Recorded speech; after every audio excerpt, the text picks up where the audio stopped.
ये स्टूडेंट्स, जो आज आपका पेपर हुआ है 7 तारीख को, इसका हम सॉल्यूशन देख रहे हैं, हिंदी कोर ए। चलिए स्टार्ट करते हैं इसके सॉल्यूशन को। ये जिस बच्चे ने भेजा है पेपर, काफ़ी साफ़ सुथरा भेजा है। आप भी अपने पेपर को भेज सकते हैं हमारे इस नंबर पे, जो व्हाट्सएप का नंबर नीचे डिस्प्ले हो रहा है। यहाँ पे आपका ये गद्यांश आया था, और इसको पढ़ने के बाद में आपको 1 से 4 प्रश्नों के सही विकल्पों के आंसर्स देने थे। तो ये आपके पास, सभी के पास है पेपर, आपने सभी को पढ़ लिया होगा। अब यहाँ पर जो है समय महंगा होने का तात्पर्य जो है आपको बताना था। तो यहाँ पर जो है समय महंगा होने का मतलब है समय बहुमूल्य होना, ठीक है। दूसरा जो क्वेश्चन है, स्वप्न मोती का है। यहाँ मोती का स्वप्न किसका प्रतीक है? तो ये प्रतीक है सुख सुविधापूर्ण जीवन की आकांक्षा का। तो यहाँ पर जो है सेकंड ऑप्शन करेक्ट हो जाएगा। घुटनों में माथा रखने से पोखर पार नहीं होता से कवि का क्या आशय है? तो इसका आशय है मनुष्य को आगे बढ़ने के लिए सक्रिय होना होगा, ठीक है ना, घुटनों से पार नहीं होगा। इसके बाद में है आपका नेक्स्ट क्वेश्चन 4 नंबर, पोखर शब्द का पर्यायवाची। पोखर सभी जानते हैं, गाँव में पोखर बोला जाता है किसको? तालाब को। तो यहाँ पर चौथा ऑप्शन करेक्ट हो जाएगा। अगला जो है 5 से 8 तक के प्रश्नों के उत्तर आपको देने हैं। ये तुलसी जैसा कवि जो काव्य का, ये आपका पैसेज आया हुआ था, इसको पढ़ करके आपको देने थे। पांचवा जो क्वेश्चन है इसमें देखिए, तुलसी का संत हृदय किसके प्रति उन्मुख हो जाता था? तो करुणामय राम के प्रति। तो यहाँ पर जो है आपका चौथा ऑप्शन करेक्ट हो जाएगा। छठा क्वेश्चन जो है इसमें देखिए, तुलसी के विजय रथ के रूपक में किसकी रूपरेखा उतरी है? तो क्या आंसर हो जाएगा? इस किसकी रूपरेखा उतरी है? तो आंसर हो जाएगा संत जीवन की। तो यहाँ पर जो है आपका फर्स्ट ऑप्शन करेक्ट हो जाएगा। आते हैं 7वें क्वेश्चन पे। भारतीय संस्कृति का वैशिष्ट्य है। तो भारतीय संस्कृति का वैशिष्ट्य जो है वो धर्ममय जीवन की आकांक्षा है, ठीक है। तो यहाँ पे चौथा ऑप्शन करेक्ट हो जाएगा। इसके बाद में 8वां क्वेश्चन है, तुलसी का काव्य किस युग की आध्यात्मिकता का प्रतिनिधित्व करता है? तो क्या आंसर हो जाएगा? किसका प्रतिनिधित्व करता है? तो ये करता है मध्य युग का। तो सेकंड ऑप्शन जो है हमारा करेक्ट हो जाएगा। इसके बाद आते हैं हम 9वें क्वेश्चन पे। 9वां क्वेश्चन जो व्यक्ति माध्यम से, सारे क्वेश्चंस बताए थे मैंने आपको। हिंदी का पहला समाचार पत्र का नाम है। हिंदी का पहला समाचार पत्र आपको अच्छे तरह से पता है, उत्तंड मार्तंड है। तो फर्स्ट ऑप्शन जो है आपका करेक्ट हो जाएगा। इसके बाद में आपका नेक्स्ट जो क्वेश्चन इसमें पूछा गया है, मुद्रण की शुरुआत किस देश में हुई? तो सभी को आंसर पता है, चाइना से हुई है। इसके बाद में नेक्स्ट जो क्वेश्चन है, 11वां, रेडियो के श्रोताओं को कौन सी सुविधा उपलब्ध नहीं है? तो रेडियो के श्रोताओं को किसी कठिन शब्द का अर्थ शब्द को उसमें तुरंत ढूंढने की जो है सुविधा उपलब्ध नहीं होती है ना। बाकी अपना ये पूरा समाचार सुनने की उपलब्धता होती है, और एक के बाद जो चाहे तो दूसरा समाचार भी सुन सकते हैं ना। लेकिन ये किसी किसी कठिन शब्द को जो है तुरंत सबको उसमें नहीं ढूंढ सकते, क्योंकि वो समाचार फिर अगर वो ढूंढेगा तो वो समाचार आगे निकल जाएगा, उसको पॉज नहीं कर सकते।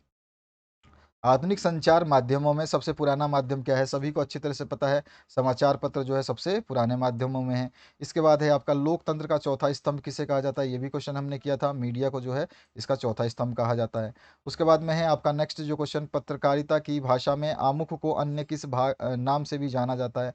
तो आमुख को हम इंट्रो भी कहते हैं, मुखड़ा भी कहते हैं, लीड भी कहते हैं, ये चारों नाम एक ही हैं। तो इनमें से सभी जो है चौथा ऑप्शन आपका करेक्ट हो जाएगा। 15 जो क्वेश्चन है इसमें, आलेख एक विद्या है। तो आलेख आपकी विद्या कौन सी है? मैंने बताया था, गद्य लेखन की। तो यहाँ पर जो फर्स्ट ऑप्शन करेक्ट हो जाएगा।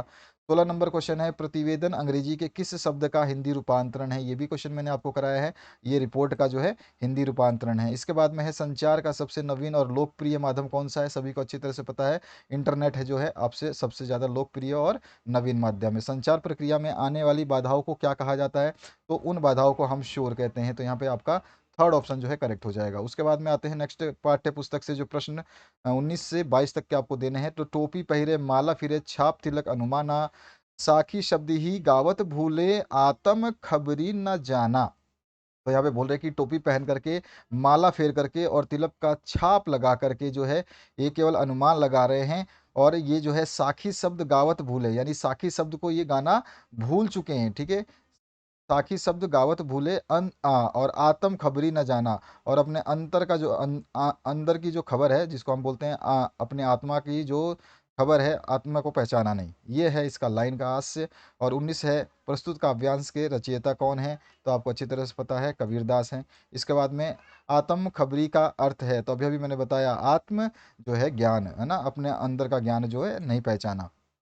इसके बाद है आपका 21 नंबर क्वेश्चन, टोपी माला छाप तिलक धारण कर लोग क्या गाने में मग्न रहते हैं? तो देखिए ये क्वेश्चन है गलत, ठीक है। इसमें क्या गाने में मग्न नहीं रहते हैं, या क्या नहीं गाना चाहते हैं, क्योंकि आत्म खबरी तो आत्मज्ञान हो गया, तो आत्मज्ञान में तो मन रहते नहीं है। आत्म यहाँ पे लिखा है ना कि आत्मज्ञान ना जाना, आपने देखा था यहाँ पे आत्म खबरी ना जाना, तो आत्मज्ञान तो जाना नहीं, तो ये तो गाने में मग्न नहीं है। और साखी शब्द ही, तो ये साखी शब्द ही तो भूले।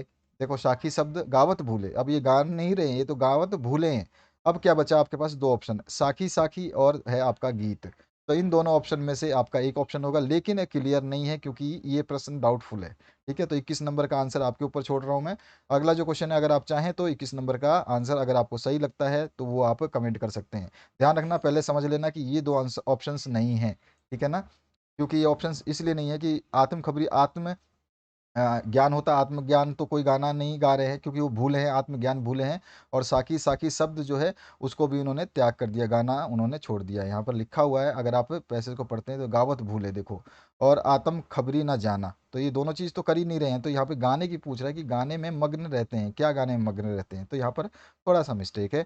और अगर ऑप्शन आएगा तो गीत गाने में मग्न रह सकते हैं। उसके बाद में आते हैं नेक्स्ट क्वेश्चन की तरफ। प्रस्तुत पंक्ति के माध्यम से कवि ने क्या संदेश दिया है? तो प्रस्तुत पंक्ति से माध्यम से संदेश आपका जो कवि देना चाहता है वो बाय आडंबरों को त्याग स्वयं को पहचानने का जो है आग्रह कर रहा है। तो यहाँ पर जो है आपका फर्स्ट ऑप्शन करेक्ट हो जाएगा। 23 नंबर क्वेश्चन देखिए, जीवन के अंतिम दिनों में मीराबाई कहाँ चली गई? तो जीवन के अंतिम दिनों में वो वृंदावन से द्वारिका चली, वृंदावन भी गई और अंत में वो द्वारिका चली गई। तो आपका तो थर्ड ऑप्शन जो है इसका करेक्ट हो जाएगा, 23 का।